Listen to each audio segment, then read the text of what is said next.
Risasi ya kwanza piga. Risasi ya pili piga. Risasi ya tatu piga.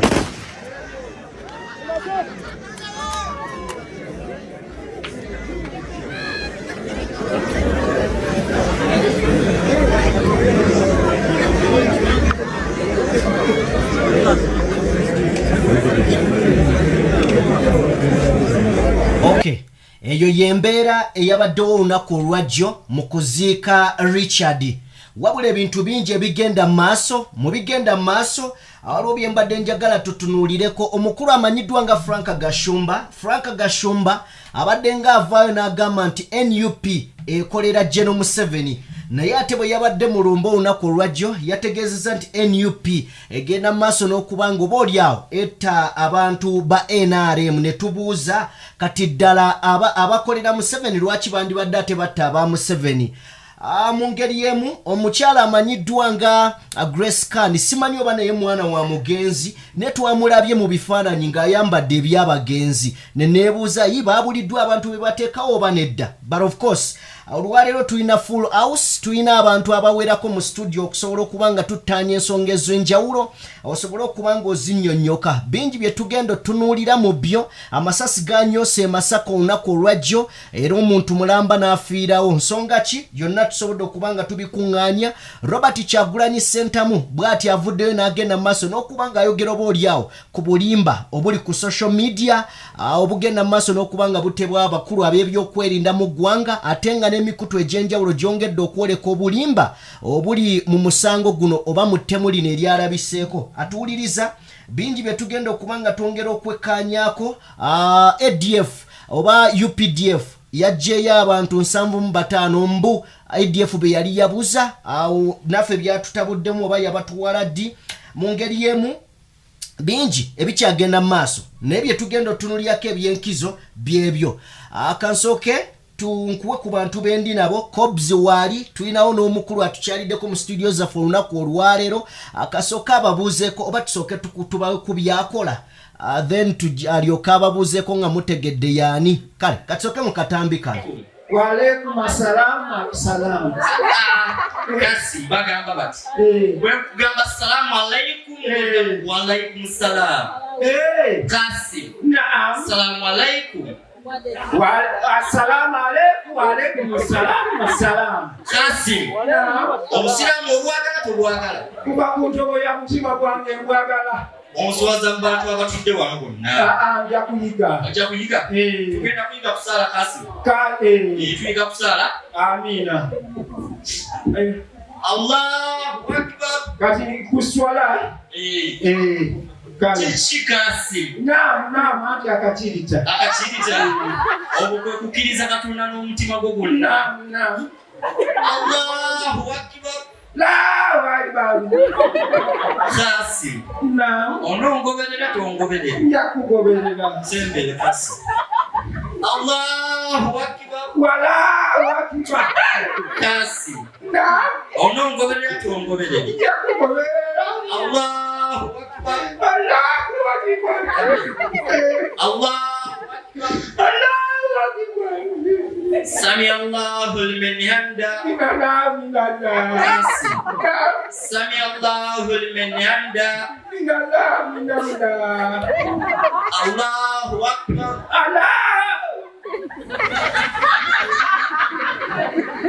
Allahu Akbar. Allahu Akbar. Qasim. Naam. Allahu Akbar. Allahu Akbar. Swala. La. Gwe. Kafiru. Ne muswala sasa muswala. Qasim. Naam. Omuswiba mwennyini. Oya sasa muswala. Sasa muswala Qasim. Victor, Naam. obadde okola kiwa? Mbadde nsala. Osala? Wayiza ddiini? Nyiza ddiini. Nsonga ki? Nsonga ki yakuyinziza ddiini? Ndi musira. Era akusazizza okuva gye mbadde okudda ewabano. Ki ekyakusazizaayo?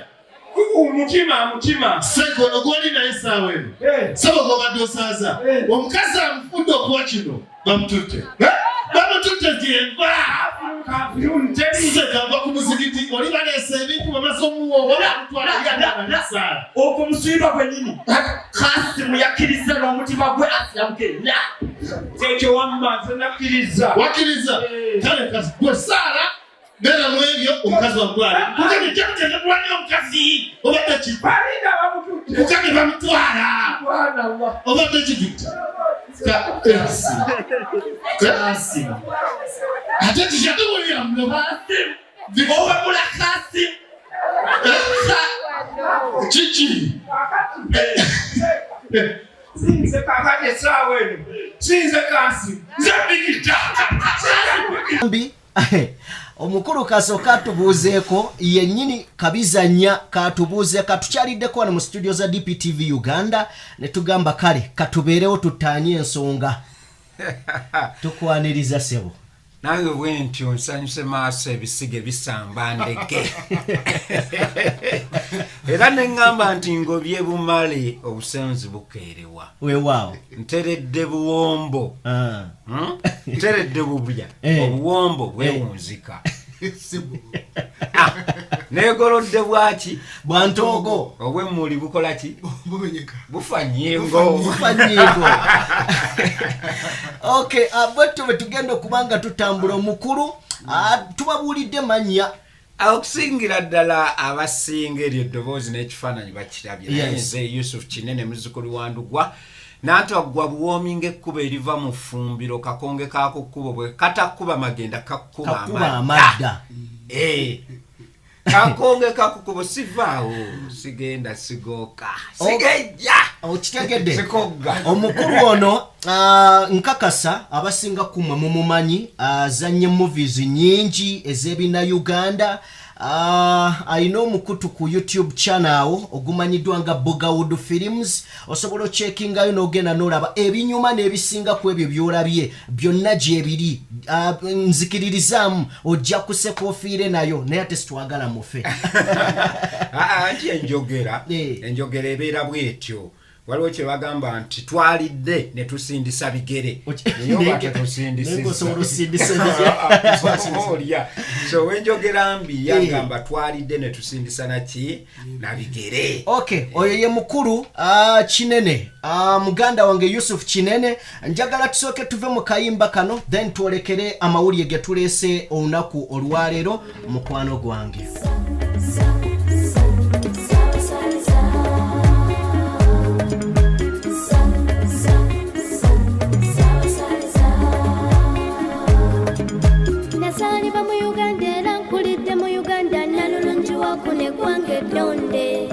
yazalibwa mu nsi Uganda yange n'okujagala sasoma wabula butonde kankula museko mama Uganda ekkula lya Afrika bwakedde ebirungi Uganda byerina kwagala nnyo Uganda okay naffe katubalamuseeko ebirungi ebiri mu ggwanga Uganda muganda wange bizibu byakwogerako ennaku zino kubanga balina obuyinza babukozesa nga we baagala tutuuse ne kussa ng'oba oliawo crime scene ezimu ziringa enteeketeeke nga bazitegese bulungi ndi n'abakulu Cobbs tannaba kubanga ababongako naye olunaku olwayo nga twakyazza omugenyi Cobbs anaatuukira mu program yogedde ku crime scene yes crime scene zino bw'otunulira mu kuzanya film tulina kye tuyita set designing osettinga design eseti oli najjira ddala n'alabanga kyekyo nga kyaddala n'amaziga n'akaaba naye ng'ozanya kizanyi naye nkuteerawo embeera emmotoka n'etomera ginnaayo amasasi ne gayitamu ne gatta abantu nga naye firimu tolumba kaakali kyesimanyi oba tunaagenda okuzuukuka nga mukulu muhummuza alina waatudde tubadde mu kafirimu oba oli awo twetaaga tugambe oba sebo firimu waliwo abazifiiramu muwuza amazima gali ndi yafiiridde mu firimu yandibanga yafiiriddemu naye kiva nnyo oluusi ku director nga tamanyi kyakola director wa firimu eyaleka yakoze ensobi baatugambye nti abamu abakulembedde omuzannyo guno Frank Gashumba yabadde muwandiisi director yabadde nyini ani Bujingo yabadde Bujingo then Frank Kabanda mbuye yanoonyeza location ate waliwo ono wa Jennifer Full Figure waliwo ono webitishat teyabaddewo mu game mbu teyabaddemu aluwa yanoonyeza location yabadde full figure no music and design bichi yabadde full figure kakati kirabika balamu yabadde ye yajidde wano mu promotion mu marketing nakitambuza kati ate mu marketing ne Frank Gashumba yafunyemu ekifo kubanga yasoso breaking a story eno oba filimu eno ye breaking the news yes n'atugamba nti akafimu kawedde n'ataakatambi. Okay, twagala kuyozayoza omukulu amanyiddwa nga David Lewis Rubongoya amazaalibwa ge ga lunaku lwaleero happy birthday webale kola milimo bulungi twagala kubeera nga naawe tuvaawo njagala tukwate ku nsonga enkulu ensonga enkulu ezimu kuzigenda maaso nga tulabye nti nno omusumba yakubiddwa amasasi ebibuuzo bingi ne mu bibuuzo ebingi of course twabadde tusuubira waliwo abantu abajja okukwatibwa okusinziira ku Robert Kyagulanyi Ssentamu yavayo n'atugamba nti abasiraamu be basinze okukwatibwa mu nsonga eno kyokka ate n'atugamba nti tekyamwewuunyisizza kubanga yawulidde ensonga ey'amasasi tekyamutiisizza era tekyamwewuunyisizza mu nsonga eno njagala okufuna view kubanga bino ebintu bya firimu saagala twerimbe manyi eno firimu ekisinga obukulu mu bintu bino oba mu nsi muno wabaawo ne bwe gaba maka wabaawo abaana n'ebyana yes wabaawo omwana azza omusango ne bawumbirira olugero lw'abaganda ne lutuukirira nti akuba awumbe yes ne wabaawo abalala nga ye bagamba bugambi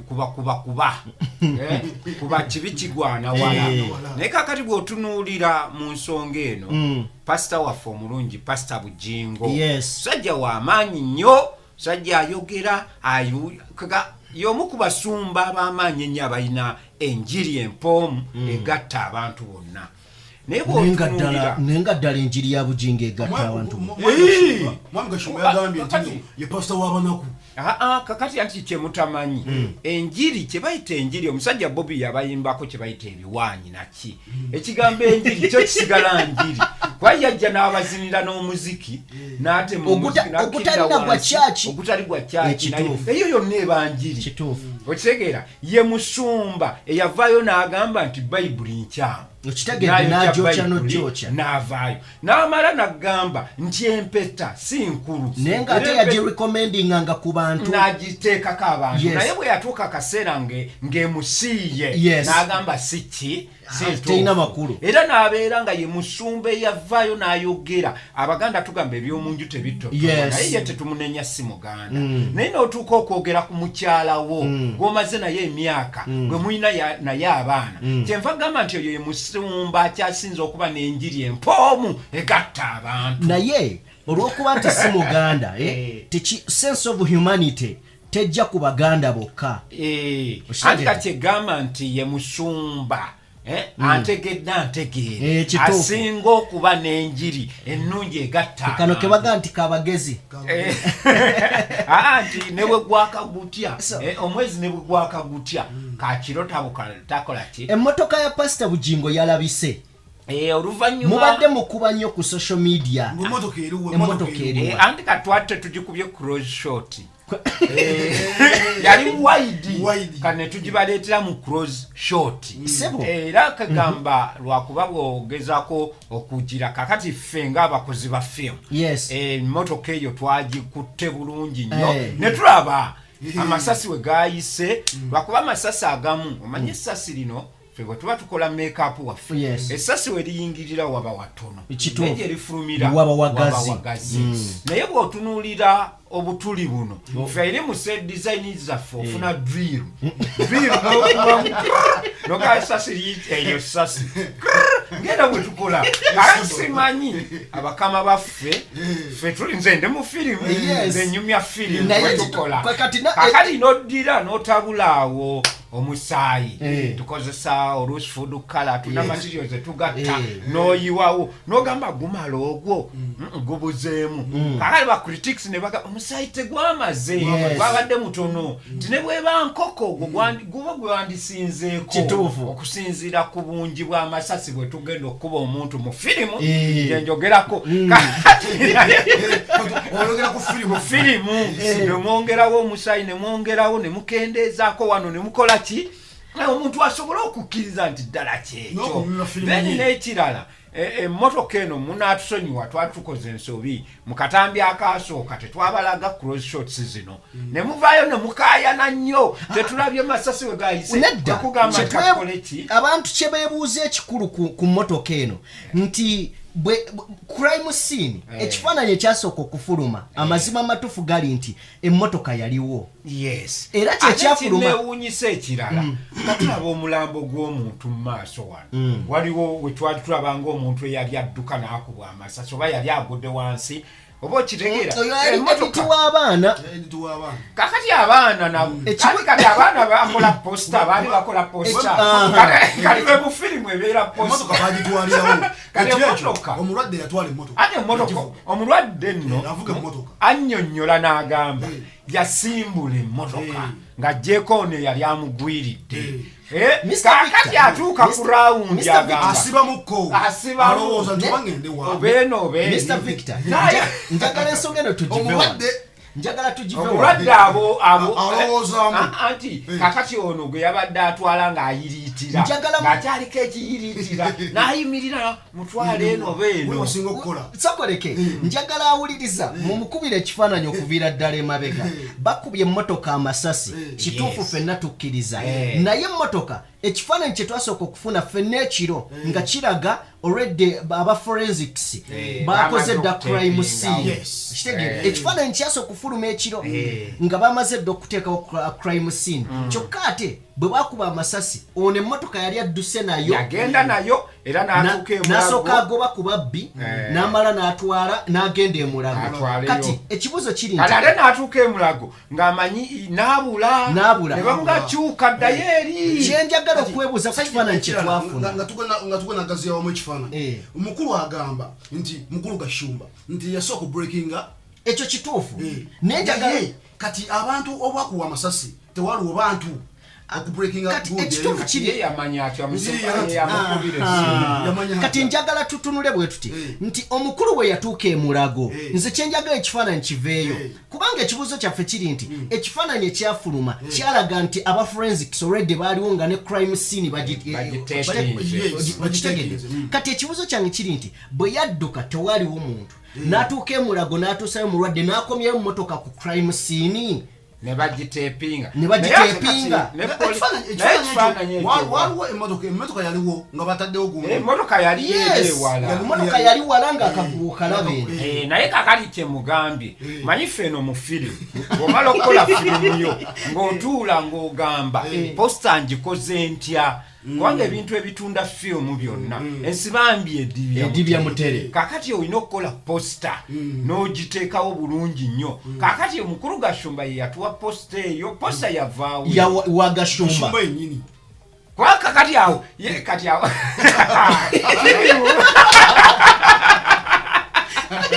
kubanga posta eyo kyategeeza ya designing kubanga yeeraga n'omusaayi wa maaso wano ani akubira Gashumba ekifaananyi ekyo yalyoka gibreaking mu budde wanye nti yasooka mbunga simaa bannayuganda batidde nabuuza n'okuuza ne bannayuganda mutyanga ki kyo breaking a story kati eyo story kati enewe firimu kinnayuganda kya masasi naye nga ebiseera ebisinga bannange baganda bange nga tuvudde ku bino ffe films etukola ziba za byakuyiga era njagala nnyo bannayuganda bannange tutunuulire scenario eno eyabaddewo tugijjemu ebyokuyiga tuleme ogibalaatiramu kubanga abantu bangi battiddwa tujjukira omulamuzi Kagezi tunuulira abantu abasajja abasiraamu tunuulira omugenzi Kaweesa tunuulira Kirumira Kigundu yogera ku ekyo bwe bakuba Kirumira amasasi emmotoka yaliwo ku crime scene nga n'omusayi guyiga bwe bakuba Meja Kigundu walaba Maama Fiina ng'akaba baamala essaawa 5 okugjawo omugenzi Kigundu Maama Fiina n'akubira ne General Museveni essimu n'agamba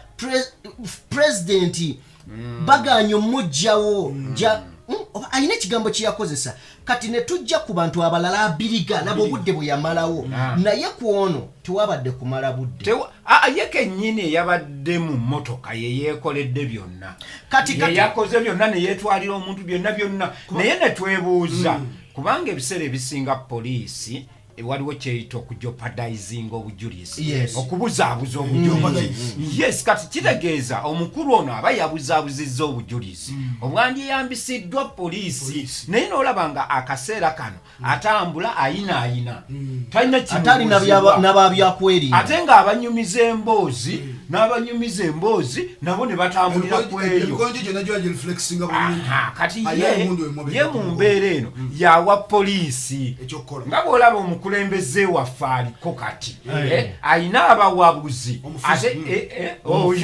oyo ayina abawabuzi abamuwa amagezi naye nga yabawabula.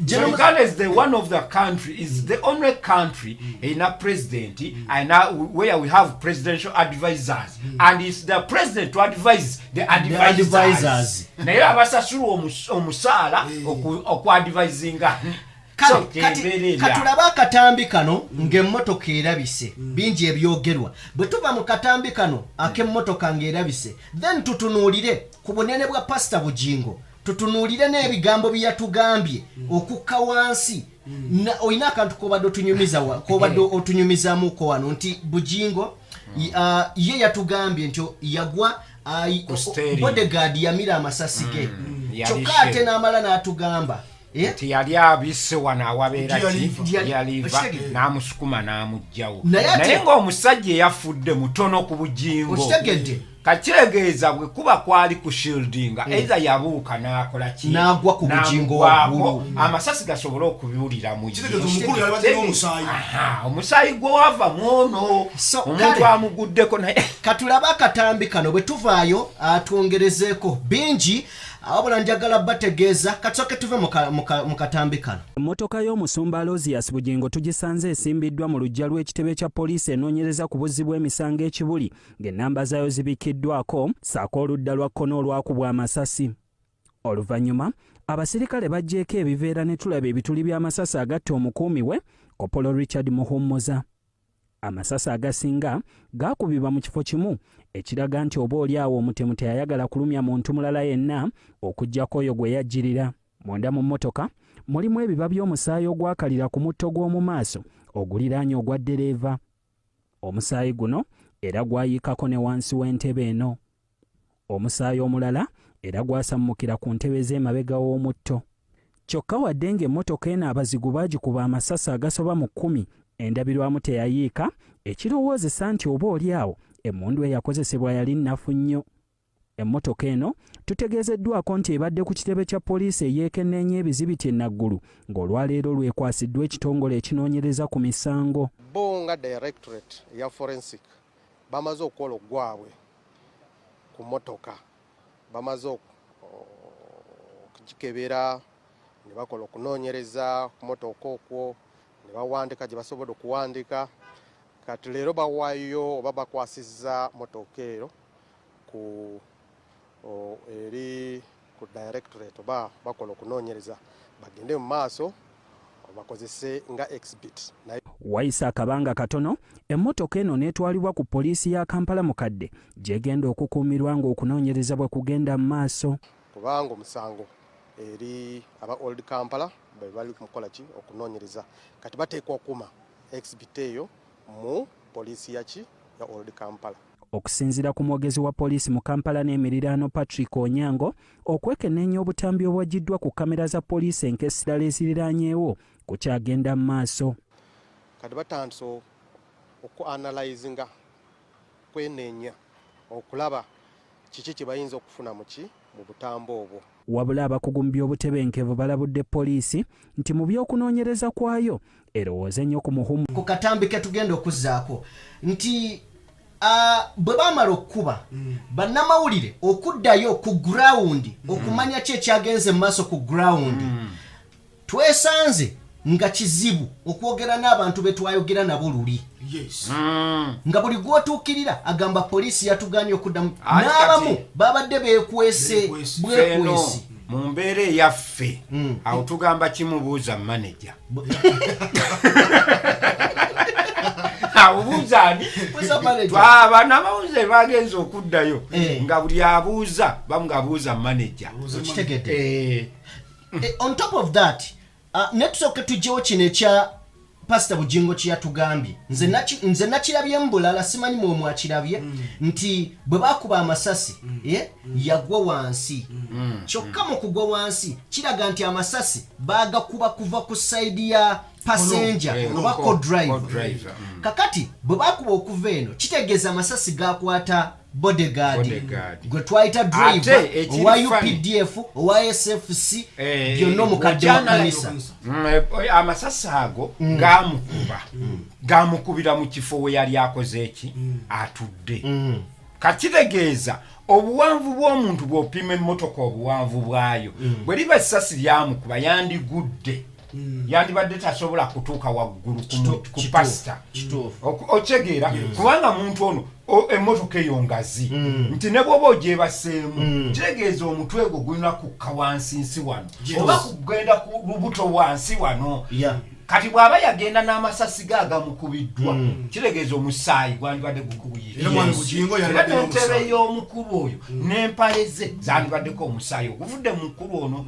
Ekirala amasasi we likuba byaffe ebya firimu omuntu agwa tegeeza agaddako galina kuyitawo buyisi okuleka nga tageti. N'ekirala kati olwo omusumba eyabadde asigadde ng'atudde amasasi gali fast kino ky'oŋŋamba nti yagudde ku stage naye obuwanvu bwe tajjaayo wansi tasobola kukkayo wansi kitegeeza yasigadde waggulu. Kakati omuntu ono gwe bakubye essasi n'aliininga ne yeesigama ku ono tegeeza amasasi gali okuleka nga eyagakubye yabadde tageti ye n'awunzika emmundu. Kristo netageti ng'omuntu ono aliininze amasasi 10 n'ameka 13. Nina ekintu kyendaba nti bwe tubanga emmotoka nga bwe tugirabyawo amasasi agagikubiddwa kiraga nti emmundu eyakubye teyabadde y'amaanyi yabadde pisto. Bwebanga ebadde pisto kitegeeza omuntu yasembedde yakubye cross. Bwabanga yakubye cross nga yafunye obudde obujja ku mmotoka kitegeeza yabadde n'obudde obukuba ono ng'agudde n'obukuba n'omulala nga ku balala wekizze. Bwe twalaba Kiggundu bakuba Kiggundu amasasi omusajja n'ajja n'amukyusa n'amukuba n'omukuba kyekimu. Omanyize ennyumya firimu tubeera mu firimu era tuli ku firimu ajja ng'emmotoka in a moving object n'aba nga tasooka kustopinga object eyo kubanga emmotoka eba etambula yandisoose n'akuba emipiira.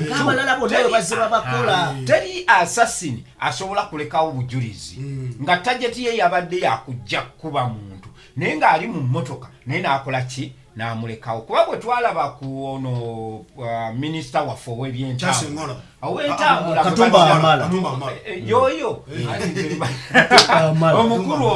omukulu oyo ye batta omwana we era olaba omusaayi gwali muki ne driver we yakosebwa kubanga tukirowooza nti target yali mu straight line neyamuli mu maaso ono bakuba emipiira neyimirira naye ono emmotoka n'ekirala nti omuntu ono bwe yandigudde okusinziira kwa endagirwamu tezaba batadde wansi ti omuntu ayiseemu omukono alabe amasasi gazze straight tegeeza gabadde tegasobola kukka wansi kukuba ono yekka amasasi 13 gaggwere muntu ayeebase wansi n'ekirala talk about that wali yange ekirala ogatta ku ekyo mwami kinene ne Sajjime nti omusayi Mr. Victor ekirala wali yange weeri obanze wennemulugunye wamu omusayi guno guli wansi ku katebe batuula ku ntebe batuula kyokka ate omuntu bamukubeni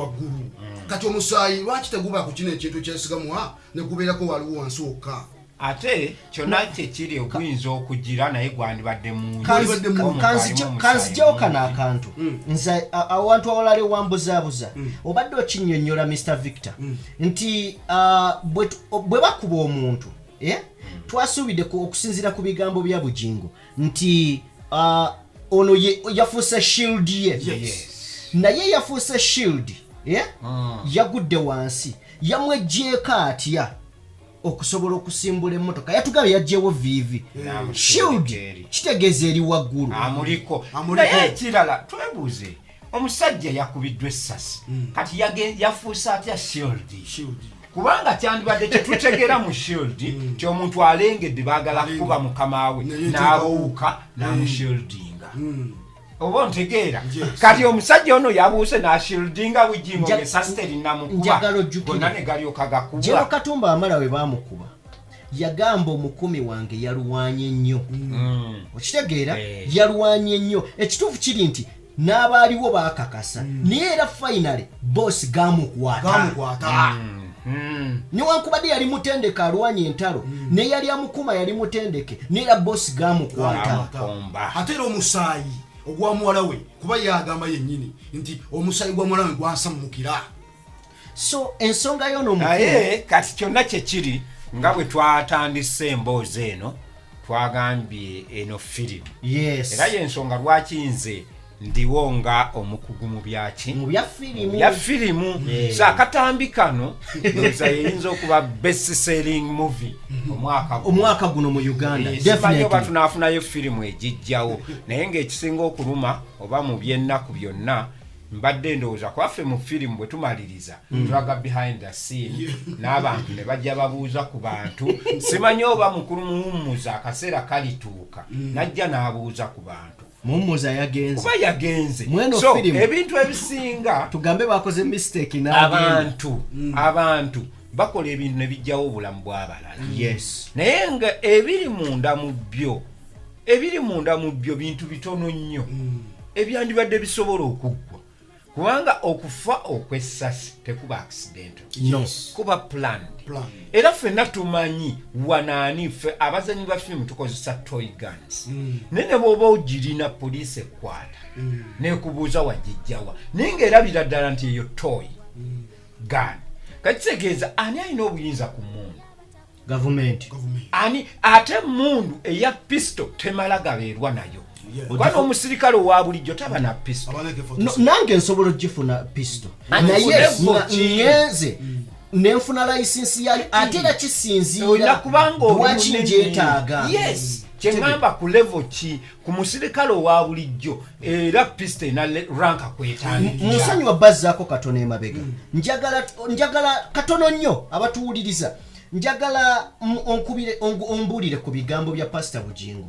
yagambye ebigambo byayogedde nze nasigaddeko n'akabuuza nti tosobola kuŋŋamba nti omukumi wange tubadde nga twogera nga ŋŋamba oli VIP sawa yonna amasasi bajja kulumba owulira naga nti naye abadde nga ŋŋamba njagala amasasi ge bali kuba batuuka okulumba nga wendi nomukulu yaga nti n'obumaka ogwaggwa ng'alina kufa amazima nze kyekintu nakyo kyannemye okutegeera obujulizi obwo manyaawo ate mu saidi ya kanisa obwo buba bujulizi omuntu n'ojulira n'okakasa ti omuntu ono bulijjo agamba balina okukulumba naye njagala mbeewo bwe gaba masasi 1,990 gakole ki kati nno mukyala we yagambye Teddy Naluswa ye mukyala omukulu yagambye nti Katonda akolanga bw'ayagala abantu bangi beerimbise mu kitiibwa ky'obusumba naye nga bafere naye era balisasulirwa ng'abafere n'agamba ffe gye tuli mu ssanyu mu kuswala okungi kwe twayitamu waliwo bakitaffe mu katonda abaatukwata neyebaza pasita Kayanja omanyi obugugulano obuliwo wakati wa Kayanja n'omukulu neyebaza Jessica Kayanja ye mukyala wa Kayanja omanyi embiranye eriwo neyebaza omusumba Tom Mugerwa so ye mukyala we ye bwatu bwe yayogedde yes kati omanyi obwa mafia n'ebintu ebisinga omukyalo ono aba abamanyi okitegedde kakati bw'ayogera statement ng'eyo etuwa kinene nnyo naye nga ebiseera ebisinga tusaasireko nze njala kukkiriza nti kansaasireko engeri firimu yaffe gye tutuuse ku nkomerero yaayo paati eno paati esooka yawedde kakati tugenda mu maaso kasiri in fact naye tusaasire nnyo abaana b'omugenzi nze njagala kubasaasira tata tazikawo no matter what tazikawo era ne bwe banaabagamba kwanawulidde omusumba ngenda kukola bino biti tata tazikawo yensonga lwaki naono yennyini pasita Bugingo senga ava mu nsi abaana be tebasobola kufuuka bamulala ate nga kyannaku nnyo nti omusajja ono yattiddwa buttibwa naye ekisinga okukwasa ennaku yensi gy'olaba ne bakugamba enzikiriza oba amasinzizo gali free from politics oba ontegeera mu byobufuzi naye nojja osanga nti omukadde w'ekkanisa wa SFC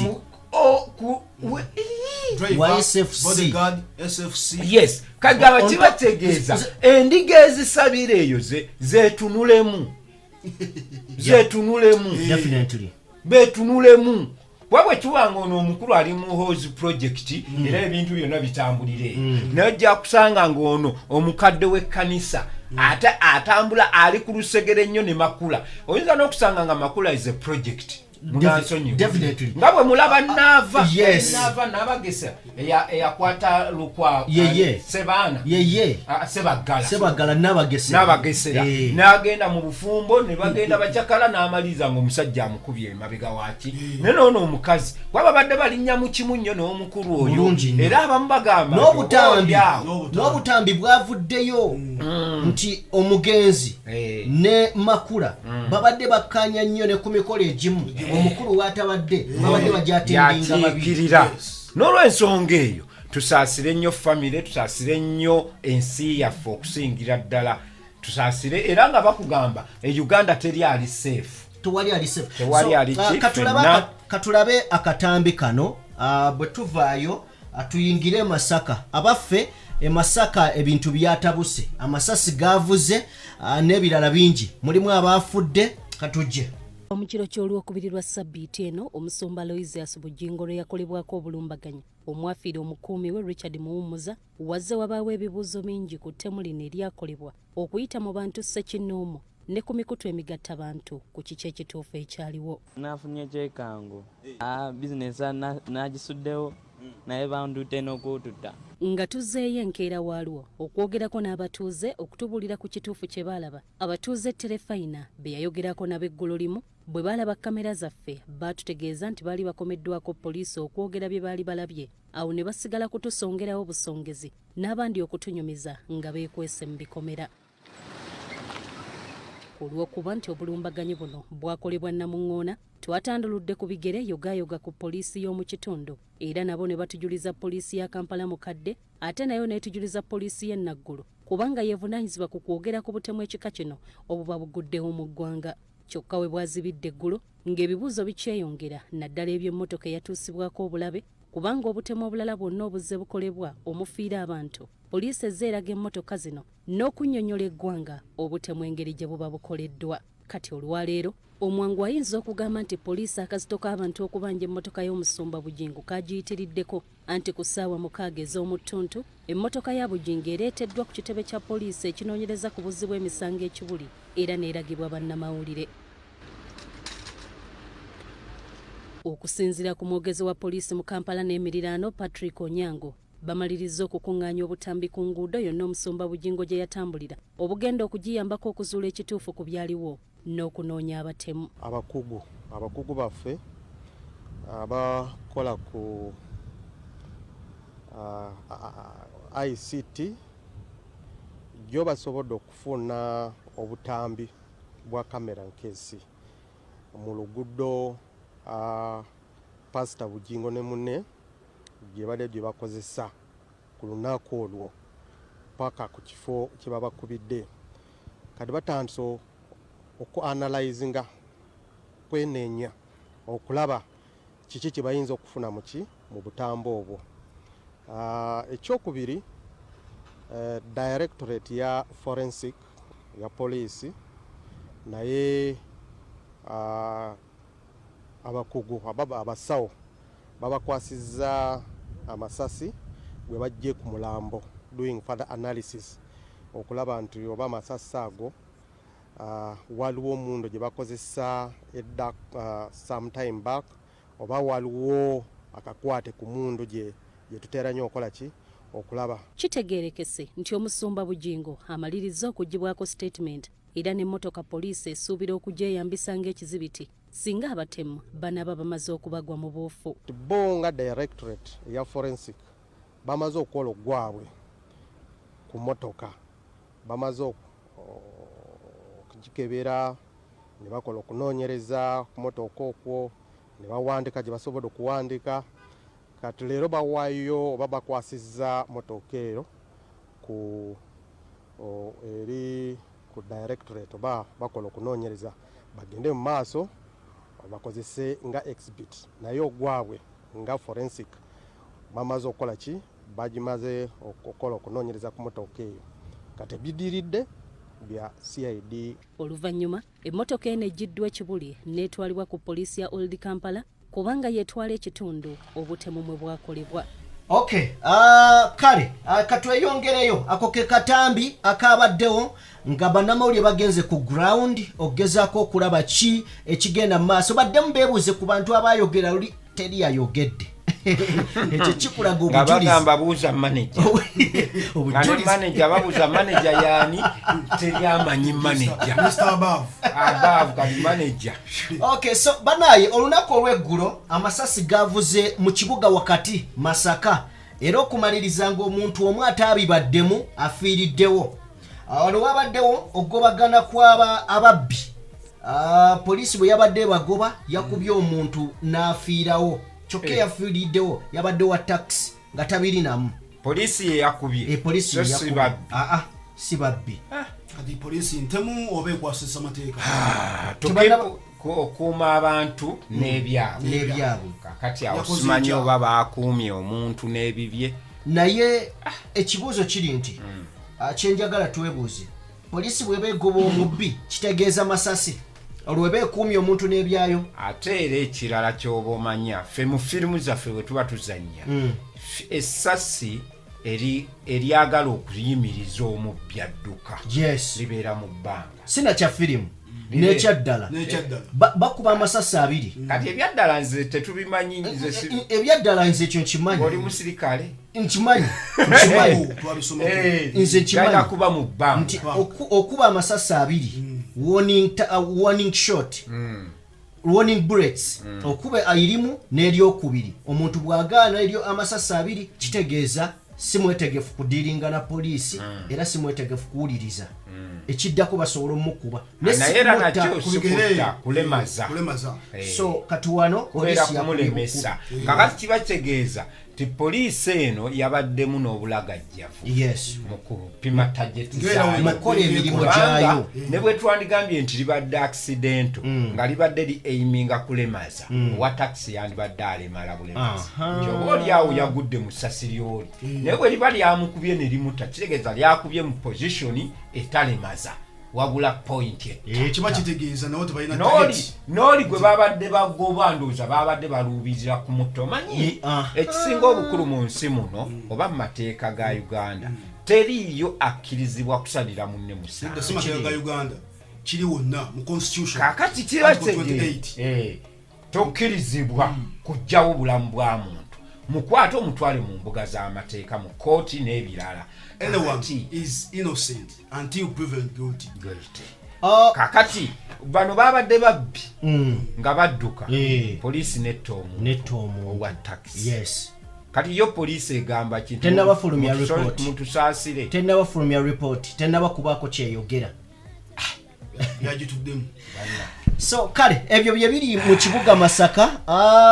We're about to wrap up the program. Naye waliwo ensonga enkulu ze tutasobola kuleka. Okuwambibwa kw'abantu tekukomanga mu Uganda. Ng'ennaku z'omwezi 3 bawambye Sheikh Musa ne muganda we. Yes.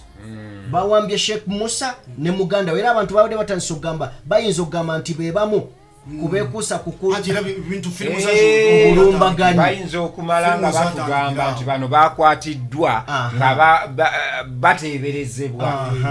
Bannange sajja bakujjana mu buliri bwo mu nnyumba yo kigambibwa nti bano badde bagenda mu parking funa motoka zaabwe. So okusinziira ku His Excellency Robert Kyagulanyi Ssentamu ategeezezza nti okuwambibwa kuno kw'abasiraamu kuzze kubeerawo emirundi n'emirundi. Kirungi nti tulina omusiraamu munda wano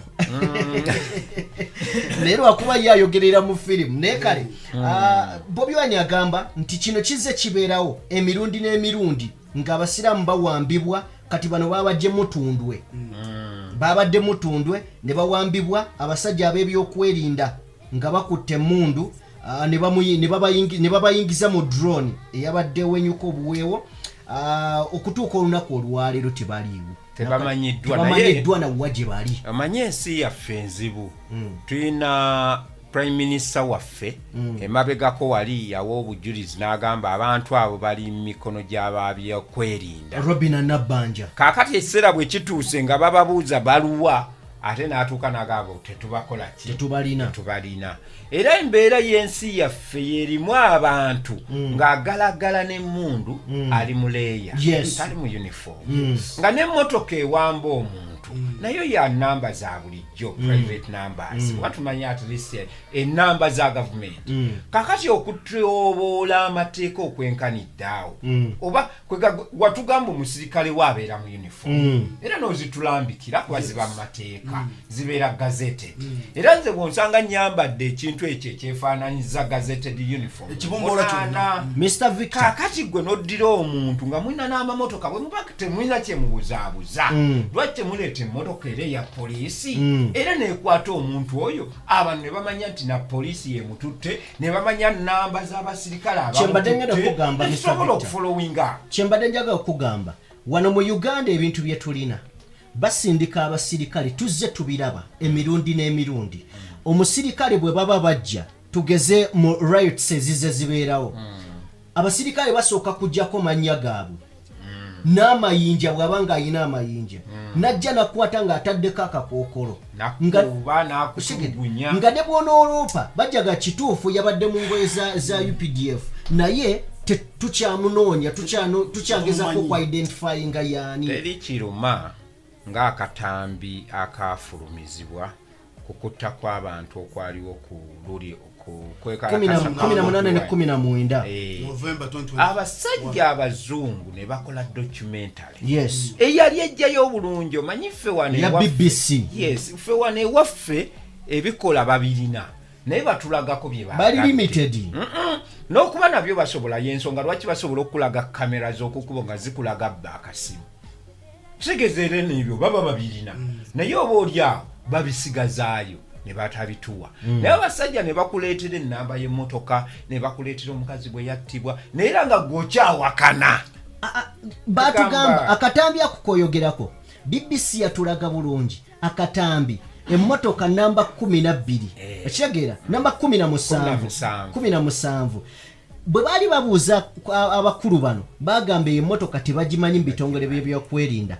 Radio eya Simba negamba bwe baba tebabimanyi eri yagamba eri kireka eri kireka nga bajegaana nenga eri mu lujja lwa poliisi ekireka nenga bajegaana naku lwe bajegaana neeyita nawo ku kkubo naye obuntu ebyo bya ndoza tuli bawumba tuutu bannansi b'ensi ffe bawumba tuutu oba abatukulembera nedda abatukulembera amazima saagala mu kitwale bubi bo bagwagwa ensi bagivako kati ate be bakulembera batufuulira ddala ekyokuzanyisa agambira ddala ekintu neweebuuza waliwo ono omwogezi wa poliisi oyo Friday Nanga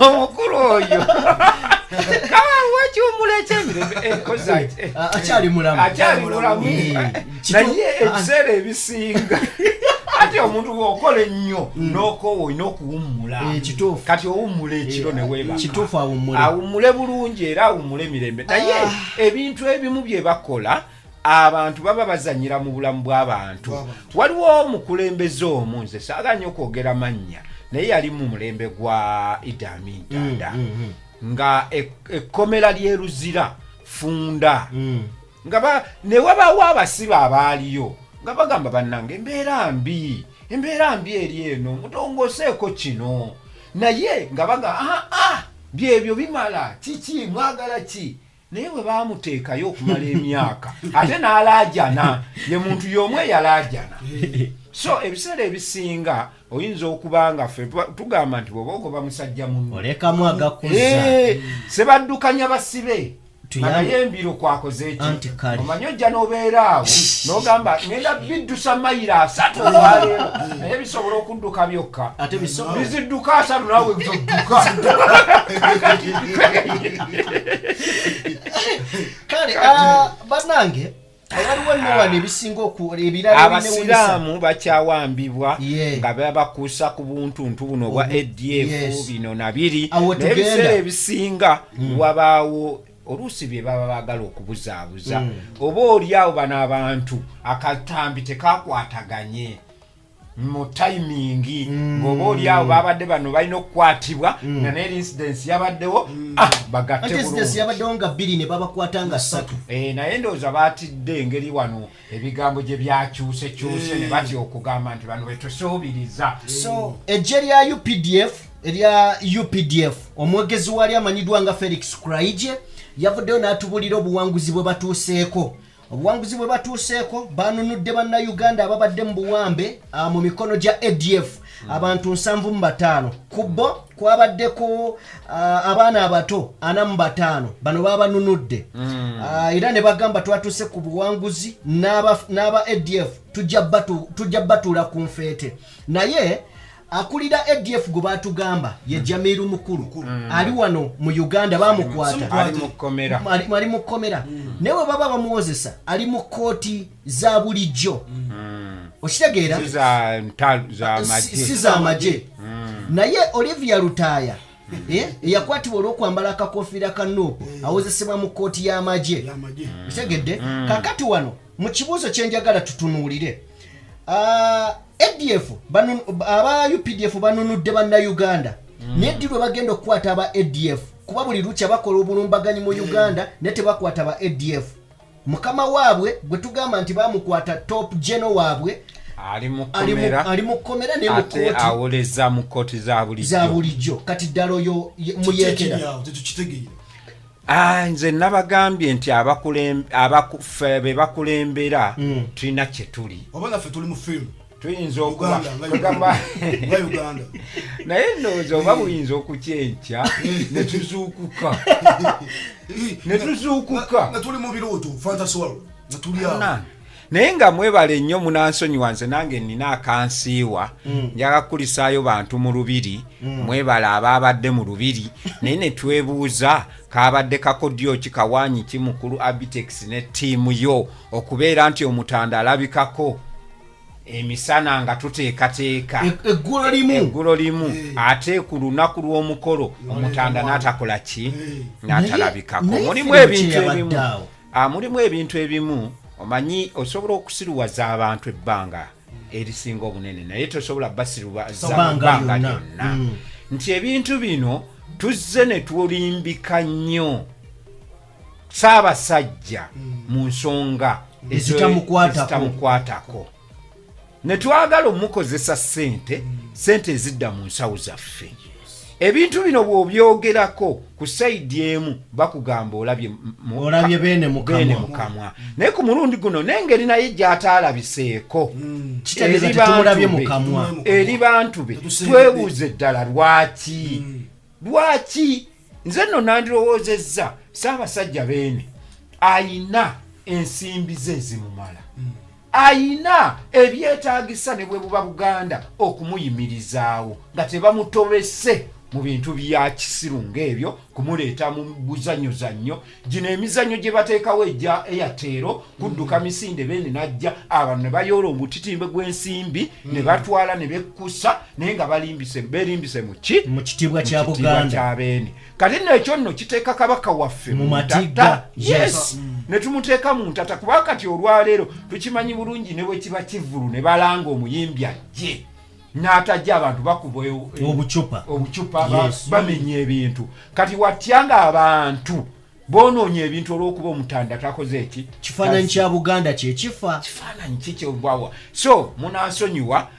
muyinza okuba tekabaddeemu naye kyannumye ennyo kinuma nti abaana bano bajja ne bakola ebintu byabwe omuntu ne yeerwanako yekka munansonyiwa kanjogere ku nkwacco omwana ne yeerwanako naye nga yoli yeyambisa Beene kakati abantu abazze mu nkuka nga baagala kulaba ku Beene oluvannyuma lw'omwaka n'ebibadde biriwo ne batamulabako babaddiza ezaabwe naye nze obwo si bubbi nze saagala kifuna mu perspective bwetyo okunenya kwange kuli eri abantu bano nze saagala kukweka promota sirina buzibu naye kuba teyeeyita omuntu overall w'ebintu ebyo ye Katikkiro waffe kabaka waffe ow'ebweru okitegedde ensonga yonna yeetololera ku ye nti ayagadde okukola ssente okusinga okuweereza Obuganda nti Obuganda bugenda busaanawo naye alaba asirise omwoyo gwa Buganda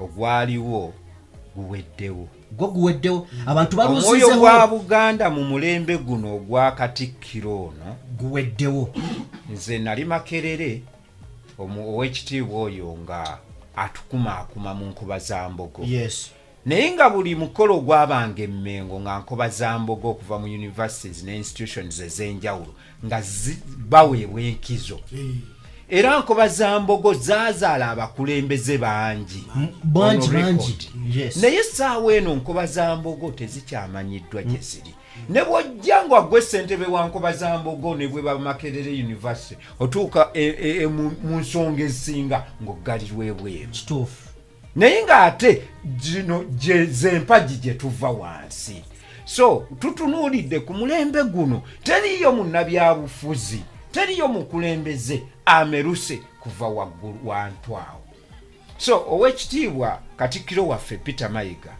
twandirowoozezza nti yagala nnyo eggwanga lyo nti ne bw'onooba ovudde ku bwa Katikkiro abaladdawo tagenda kusanga lubimbi lunene ebintu bingi nnyo ebikyuse abantu olwaleero okugenda Emmengo tebakyawulirirayo mirembe nentunuulira ne televisioni z'Obwakabaka gwe ebintu ebiweerezebwako obwana nga bukunamye je mukole tugende mu maaso ebyo tubiveeko ebyo abasajja bajja ne bakuba tooki mu Bwakabaka ne bagamba nti Charles Peter Mayiga akoze kyamaanyi oba oliawo okulaba ng'abantu bakyawa Obuganda bwabwe n'obutaddamu bulabamu ssuubi ze nno nsaba bwe kinaaba kisoboka tujja kufunayo omulundi twanalizinga ensonga eno waffenna abali wano tuli bavubuka tuli bantu bakulu abatuuse okugula tuguze ebibanja tuguze amataka naye batuuka ekiseera ne bagamba tusasule ekyapa eryakabaka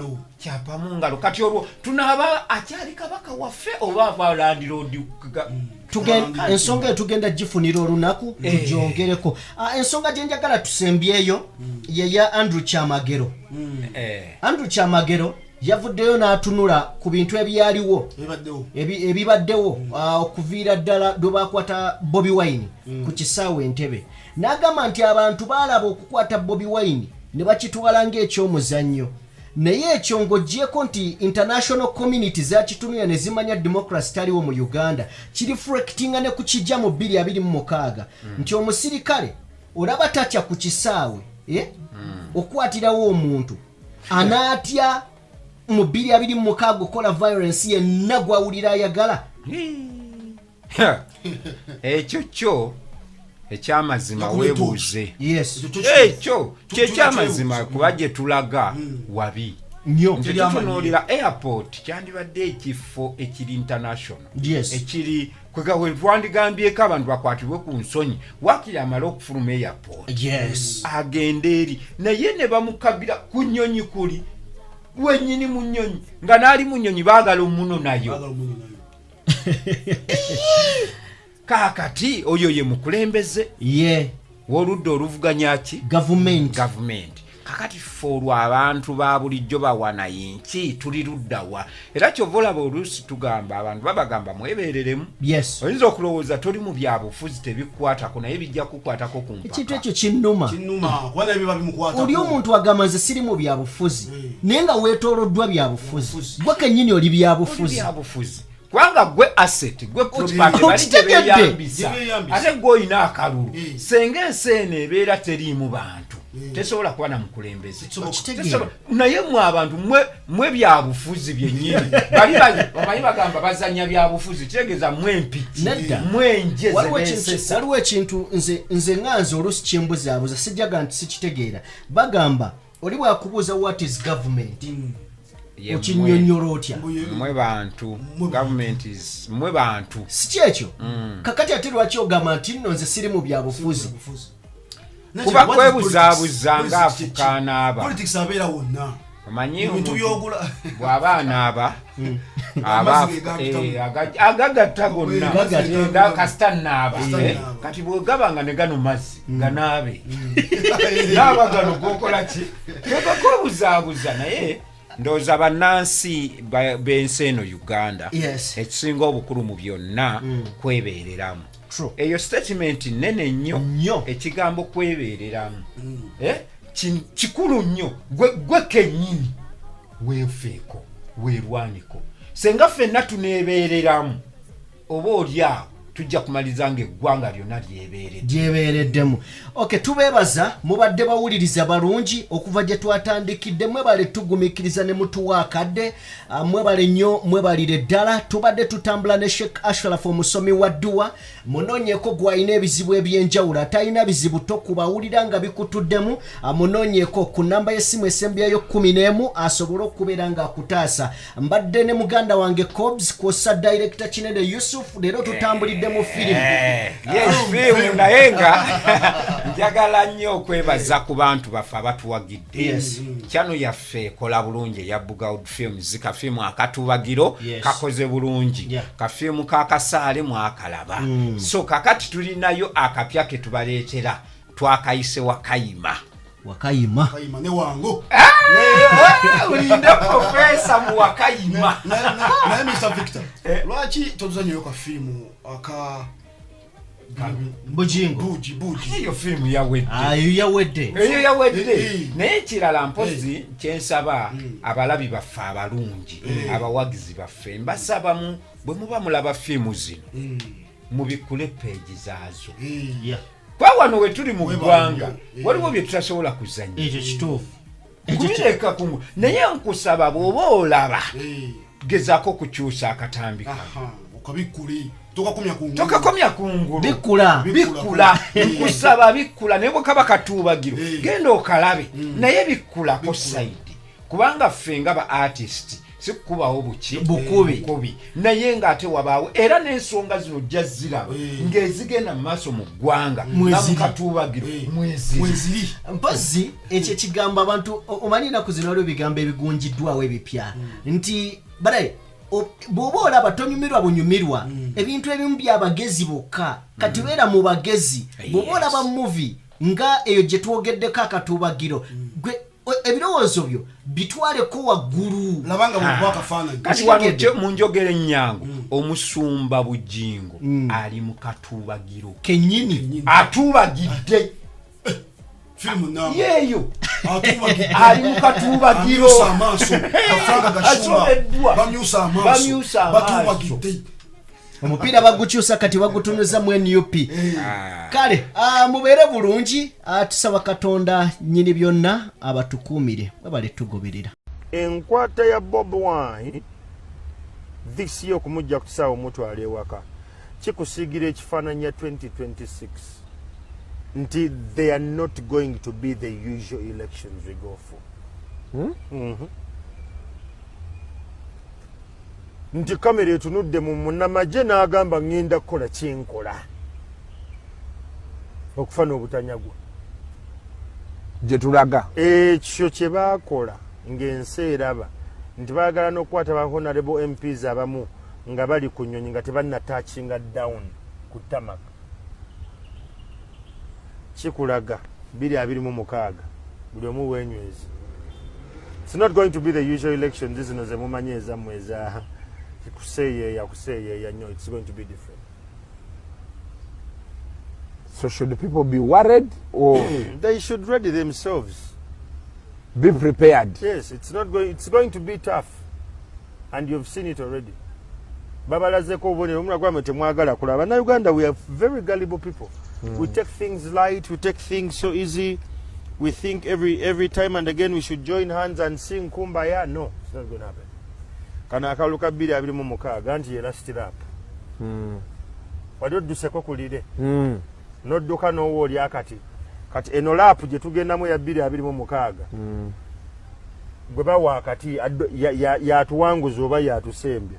Kati okola kyonna ekyetaagisa. Bwe kuba kutega ono akuyiseeko n'omutega bwoti n'agwa kigenda kukolebwa. Bwe kuba kusika ssaati ono oyitewo kigenda kukolebwa.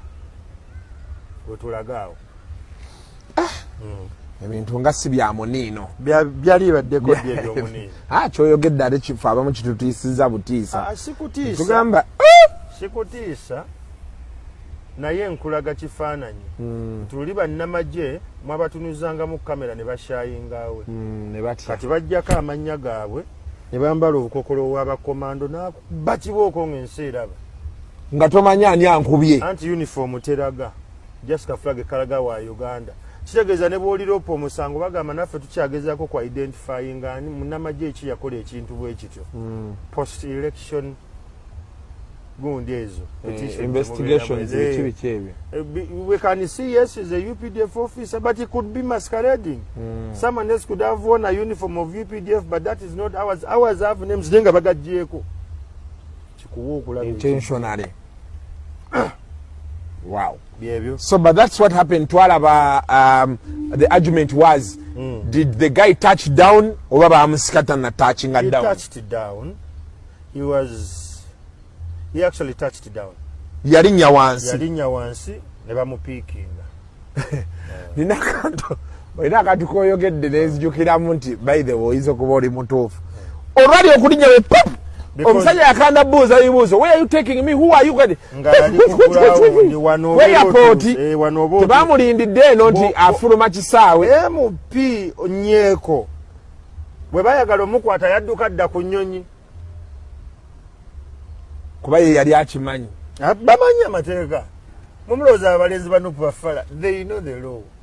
Neera wano the state was using excessive force.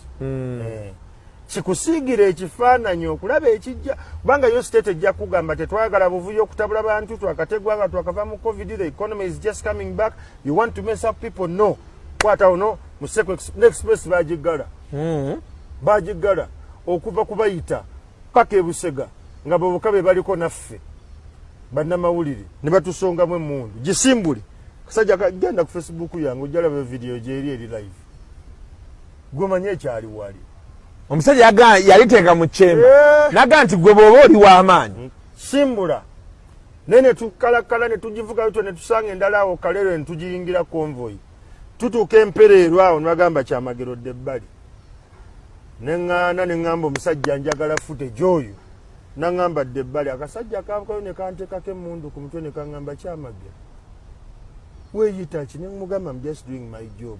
Kasajja nakadisaminga mentally nenkagamba ne bwononkuba essasi wano.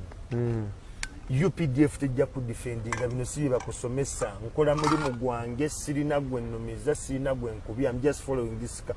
Nengo oyogera n'omusajja ajjeeko erinnya lye ayambadde akakookolo ne mugamba UPDF ejja kuva mu kaseera akavanyuma egambe nti oyo bye yakola si bye tuba traininga. Otte ekifaananyi ky'amagye. You're not trained to kill, you're trained to disarm.